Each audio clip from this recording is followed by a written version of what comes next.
प्रेक्षको नमस्कार. 15 एप्रिलच्या पहाटे खंडाळा घाटालगत असलेल्या बोर घाटात एका खासगी बसचा अपघात झाला. खासगी बस ही खोल दरीत कोसळल्याने त्या ठिकाणी ज्या सामाजिक संस्थांनी मदत केली त्यातीलच एक अपघातग्रस्तांच्या मदतीसाठी असणारी सामाजिक संस्था आणि या संस्थेचे असणारे गुरुनाथ साटेलकर आपल्या समवेत आहेत. खरं तर अतिशय दुर्दैवी घटना घडली आणि ती बस त्या ठिकाणी एका खोल दरीमध्ये त्या ठिकाणी गेली होती, कोसळली होती. ही घटना तुम्हाला किती वाजता समजली आणि त्या ठिकाणी तुम्ही मदतीसाठी किती वाजता पोहोचलात? नेमकी आमच्या ग्रुपचे मेंबर आहेत विजय भोसले यांना ही घटना बरोबर 4 वाजता कळाली. हं. त्यांनी लागलीच मला तो मेसेज केला आणि त्या दरम्यान खोपोली पोलीस स्टेशनमधून देखील कंट्रोल रूमवरून मला माहिती मिळाली. हं. ज्या वेळी मला माहिती मिळाली लागलीच मी त्या ठिकाणी जाऊन मात्र लोकेशन समजलं नव्हतं. खंडाळा घाट सांगितला होता. खंडाळा घाट साधारणतः 8 किलोमीटरचा आहे.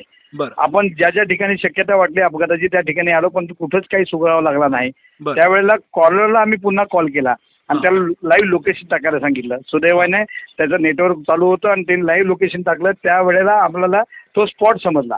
बरं. स्पॉट समजल्यानंतर त्या ठिकाणची 2 महिन्यापूर्वी त्या ठिकाणी एका मोटरसायकलवाल्याचा अपघात झाला होता आणि आम्ही त्या ठिकाणी रेस्क्यू ऑपरेशन केलं होतं. बरं. म्हणून आम्हाला त्या ठिकाणी जाण्याची जवळची अवघड असली तरी जवळची वाट माहीत होती. बरं. म्हणजे ती पण खडतरच आहे. आम्ही हां. त्या अनुषंगाने दरीमध्ये उतरलो. त्यावेळेला आमच्यासोबत माझे टीम मेंबर होते. 7 ते 8 जण आम्ही आणि काही पोलीस आम्ही खाली उतरलो बरं. आणि आम्ही रेस्क्यू ऑपरेशन सुरू केलं. पण तुम्ही त्या ठिकाणी पोहोचल्यानंतर तिथली काय परिस्थिती होती? काय त्या ठिकाणी तुम्हाला चित्र समोर दिसलं? काय नेमकं तिथं झालेलं होतं? एक तर प्रचंड अंधार होता. हां. कारण का दोन्ही बाजूला दरी त्याच्यामुळे काहीच म्हणजे एक उजेडाचा काही लवलेशच नव्हता. अंधार तुम्ही साधारणतः किती वाजता खाली उतरला असेल पहाटे? बरोबर 4:16 आम्ही पहिल्या अप्रोच झालो पहिल्या पेशंटला. बरं. आणि अपघात साधारणतः किती वाजता झाला असेल त्या ठिकाणी?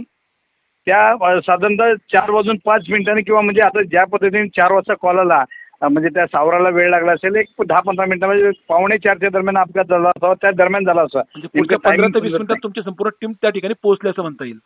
हो हो हो. बरं. त्या आणि मग ठिकाणी काय पोहोचली. परिस्थिती होती? एक तर अंधार होता. कशा पद्धतीने तुम्ही त्या यांच्यापर्यंत पोहोचलात अपघातग्रस्तांपर्यंत? त्या ठिकाणी परिस्थिती अशी होती. एक तर ती म्हणजे तो स्टीफ अगदी म्हणजे 100% असा उभा कातळ आहे आणि त्या पद्धतीने त्या कातळावरून ती गाडी खाली पडली होती. बरं. आणि त्या हे म्हणजे ती बस जी होती बसचे 2 पार्ट झाले होते. बरं. बस म्हणजे सिटिंग एरिया आहे ते हां. एका बाजूला आणि वरचा जो टप असतो तो एका बाजूला पडला होता आणि अक्षरशः म्हणजे ते जखमी विखुरले गेले होते आणि फक्त किंकाळ्या ऐकू येत होत्या. आम्हाला वाचवा म्हणून सांगत होते. ते लोक 15-20 मिनिटं धडपडत होते नेमके कुठून वरती यायचं. ज्या वेळेला आमच्या बॅटऱ्या किंवा मोबाईलचे टॉर्च जेव्हा दिसायला लागले त्या लोकांना समजलं की ह्या बाजून रस्ता आहे.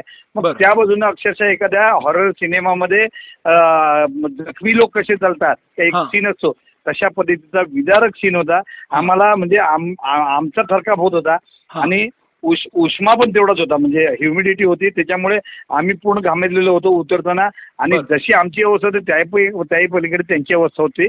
आणि म्हणजे जे हे होते जखमी होते ते मृत आहेत की जिवंत आहेत हेच लक्षात येत नव्हतं.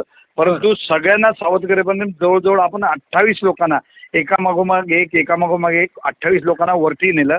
त्याच्यामध्ये काही लहान बालकं होती. परंतु त्याच्यामध्ये एक हेवी जो खोपोलीचा मुलगा आहे ज्याचं नाव ओंकार पवार सो साधारणतः 100+ होता.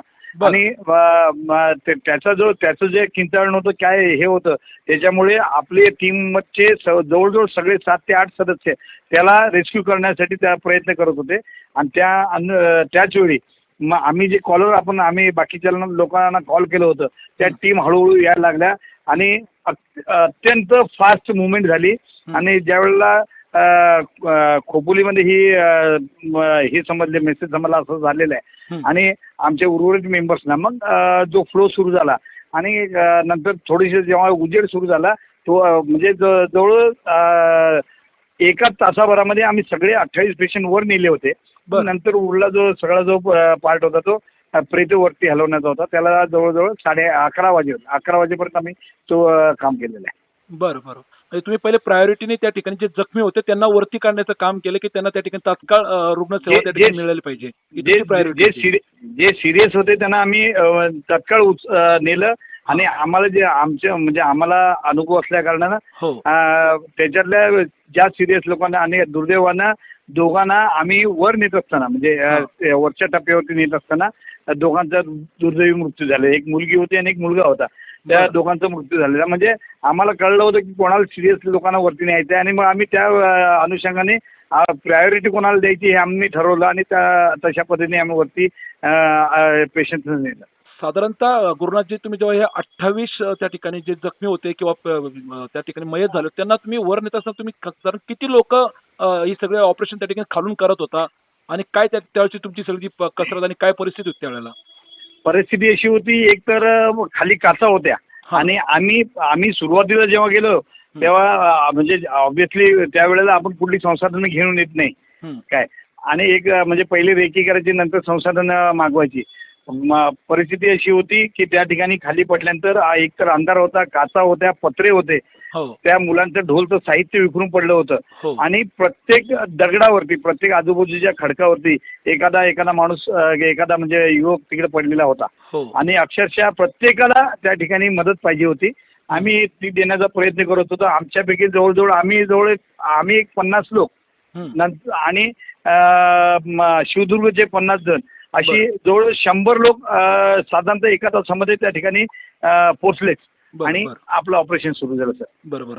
गुरुनाथजी तुमची संस्था जी काम करते खरं तर तुमच्या संस्थेने अनेक त्या ठिकाणी अनेक वेळा अपघातग्रस्तांना मदत केलेली आहे. एक तुम्ही माणुसकीच्या नात्याने त्या ठिकाणी काम करताय मदतीसाठी. सामाजिक संस्था जी तुमची आहे अपघातग्रस्तांच्या मदतीसाठी ते किती वर्षापासून तुम्ही लोकांना मदत करताय नेमकं काय सांगाल? साधारणतः मला ते माझी एक वैयक्तिक पॅशन होती म्हणून गेली 35 एक वर्ष माझा ऑन रेकॉर्ड म्हणजे पेपरमध्ये आलेल्या बातमीपासून म्हणजे लहानपणीपासून करतोय परंतु पेपरमध्ये आलेली बातमी कदाचित 35 एक वर्षापूर्वीची असेल आणि त्यावेळेपासून मी माझ्यासोबतचे काही माझे मित्र मदत करत होतो. परंतु ज्या वेळेला व्हॉट्सअप ही एक ॲप आला त्या व्हॉट्सअपच्या ॲपला अनुसरून आम्ही एक ग्रुप तयार केला आणि हार्ड अँड फास्ट त्याच्यामध्ये काम करणारे जे लोक होते त्यांना सोबत घेऊन आम्ही काम सुरू केलं. जवळजवळ साधारणतः 10,000 लोकांना वाचवल्याचा आपला ऑफिशियल रेकॉर्ड आहे सर. बरं. आपल्या ह्या ग्रुपने. आणि सगळ्यात महत्त्वाचं म्हणजे हा ग्रुप ओनली फॉर ॲक्सिडेंट. त्याच्या म्हणजे आम्हाला अभिमान वाटतो सोशल मीडियाचा आम्ही चांगल्या पद्धतीने वापर करतो आणि असाच वापर इतरांनी करावा आणि त्याच्यावरती कुठलाही अन्य मेसेज येत नाही, कुठल्या शुभेच्छा येत नाहीत. अपघात झालेल्या ठिकाणी काय हवं काय नको मॅक्झिमम जास्त बातम्या असतात आणि अशा पद्धतीने या सर्व घटक म्हणजे समाजातले सर्व घटक त्या ठिकाणी एखाद्या ऑफिसर एखादा सिनियर व्यक्तीपासून अगदी एका साध्या मेकॅनिकपर्यंत आम्ही सगळ्यांनी घेऊन ही आपण ग्रुप चालवतोय. साधारणतः 333 लोक कालपर्यंत आपल्याशी जॉईन आहेत त्या ग्रुपमध्ये. त्याचप्रमाणे महिला आहेत, स्विमर्स आहेत. फक्त रस्त्यावरच्या अपघात नाही मग साप पकडणं असेल, आगीमध्ये हे करणं असेल आणि सर्व जे लोक आहेत ते अत्यंत सोशली ह्या ग्रुपशी अटॅच आहे. कुठल्याही प्रकारचं रेम्युनरेशन म्हणजे मोबदला इथे घेतला जात नाही आणि एकदम चांगल्या पद्धतीने काम चालतं. तुमच्या कामाला तर सॅल्युटच आहे. फक्त आता मी शेवटचा प्रश्न तुम्हाला विचारतो की जो अपघात ज्या ठिकाणी झाला होता त्या अपघातापासून तुम्ही साधारणतः किती अंतरावरती राहतात? म्हणजे तुम्ही अगदी तुम्हाला फोन आल्यापासून तुम्ही काहीतरी पुढच्या अर्ध्या तासात तिथे पोहोचला होतात तर हे कसं शक्य होतं? तुमची टीम कुठे कुठे राहते? सगळे एकत्र कसे आले?